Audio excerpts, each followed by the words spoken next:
As powerful companies expand, local businesses feel the squeeze, and the town's identity is at stake. Residents fight to protect their rights and freedoms from the reach of faceless corporations through protests. Jackson's ski culture was born from humble beginnings with a tight-knit community. It was a place where everyone could enjoy the mountain without long lines or crowded slopes, a haven for those who wanted more than just a ski vacation. But as development spreads, the town's soul is being tested. The growing corporate influence in the ski industry, exemplified by Jackson Hole, threatens the freedom and identity that once defined mountain communities. As corporations prioritize profit and control, they impose restrictions that limit personal exploration and reshape skiing culture. This tension between individual freedom and corporate regulation reflects a broader struggle in American society, where locals and skiers fight to preserve their way of life against increasing commercialization and corporate oversight. The American dream has always been built on the freedom to forge your path and live as you choose. For years, this was symbolized by the Marlboro Man, a rugged individualist who carved his way through the American frontier. Like the Marlboro Man, Jackson has long represented freedom, self-reliance, and the untamed wilderness. It attracts those who seek a life outside the constraints of urbanization, whether that's ranchers, outdoor adventurers, or entrepreneurs carving out their paths. The vast landscape of Grand Teton National Park and the surrounding wilderness serves as a modern extension of the Marlboro Man's open frontier. However, just as the Marlboro evolved from a symbol of independence to one of corporate influence, Jackson has also undergone shifts. Once a haven for cowboys, trappers, and rugged individualists, it has increasingly become a destination for wealthy transplants and luxury tourism, altering the town's traditional way of life. Yet, beneath Jackson's transformation, the spirit of its pioneers still lingers, those who shaped its identity long before luxury resorts and high-end tourism arrived.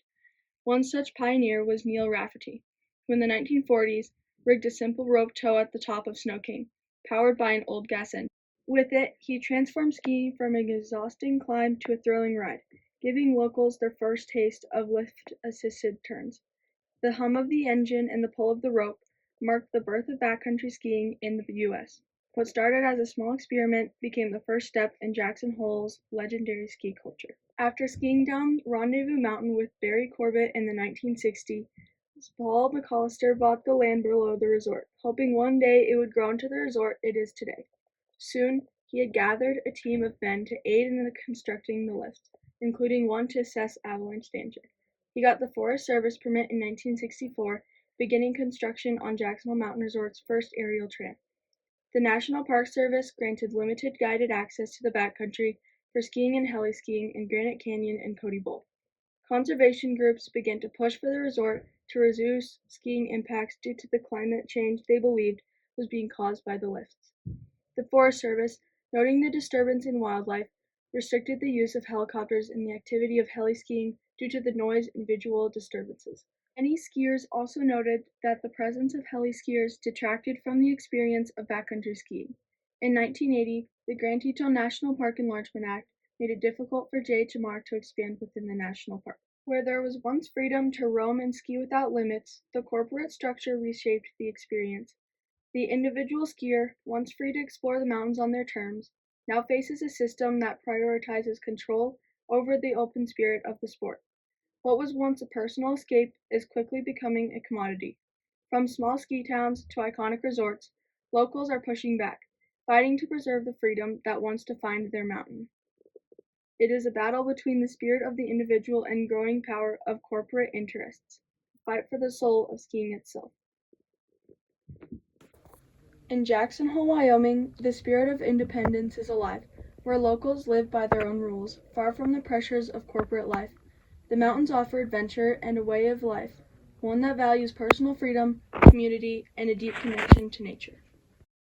The Jackson Hole Air Force was created in 1986 when 14 feet of snow fell over Jackson.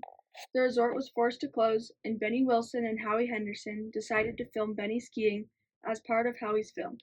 So they both hiked up and skied down Jackson Hole Mountain Resort while it was closed, starting the culture of bypassing roads. Europe is 10 times the size of Jackson, so you get a little bit of an attitude because you were skiing such big crap. in Europe or Alaska. So when you would come back here, you'd be like, screw the ski patroller, I'm going there. Little did the Jacksonville Air Force and all those ignoring close signs know that the responsibility of their safety was in the hands of Jacksonville Mountain Resort when they skied in the permit area. Many times ski patrol tried to catch the Jacksonville Air Force leaving the boundary. There was one instance where the resort and the Air Force connected. Doug Coombs. Doug Coombs was an extreme skier who befriended many people in Jackson. He won the World Extreme Skiing Championships twice in 1991 and 1993 and was part of several U.S. Powder 8s. He was also an ambassador for the resort, increasing problems for the resort. Doug Coombs and other Air Force members were caught on the wrong side of the boundary rope many times. This tension increased as Patrol and JHMR tried to work to a solution to stop the JHAF, while the JHAF kept skiing what they wanted as they thought was their right. Then in 1997, Doug Coombs got caught trying to get back in bounds. Cross, and we're going up into what's now known as Ambassador Ridge. And my little brother and I had skied it twice, and Doug was following us. And we came out, and then Doug came out. The patrol was right there to bust him. And my little brother and I were like, no, we just came over here from the woods. We're okay right there.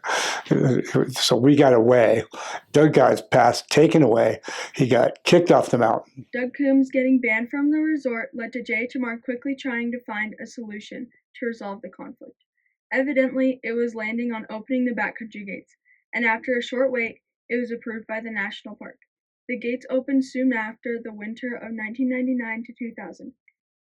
Ultimately, the event reflects the ongoing tension between personal freedom and institutional oversight in many areas of society. And that started to become a problem for them. And that's why they opened the backcountry, because they were sick of playing cops and robbers. And it worked out for them, and it's been a great thing. Access to information so people know when the gates are open or what spaces we have open, when runs are open, what chairlifts are open for their own safety. That I think is a significant change.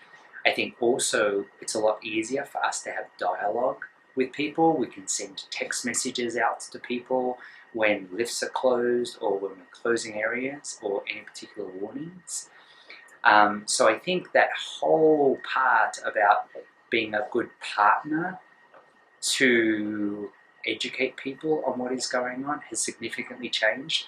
And I think because a business can show we're engaging in all of our customers for the right reasons and educating them and giving them information to protect them, I think that is a significant change in what I see in the litigation between the 1990s and today. The historical tug of war between a company's ability to seek a return on their investment and the public's sentiment on how they do this is evident today as much as it will be into the future.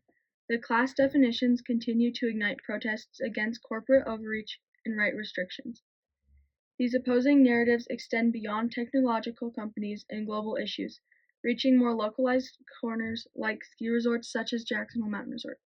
Skiers at these resorts, feeling entitled to ski wherever they want, often clash with the resort's responsibility to maintain safety and regulate the use of certain areas. While skiers argue for the right to explore the mountain freely, the resort faces the challenge of balancing this desire with the need to ensure safety and minimize environmental impact. Just as corporations should be held accountable for the welfare of their workers and the environment, ski resorts have a responsibility to protect the health and safety of their guests.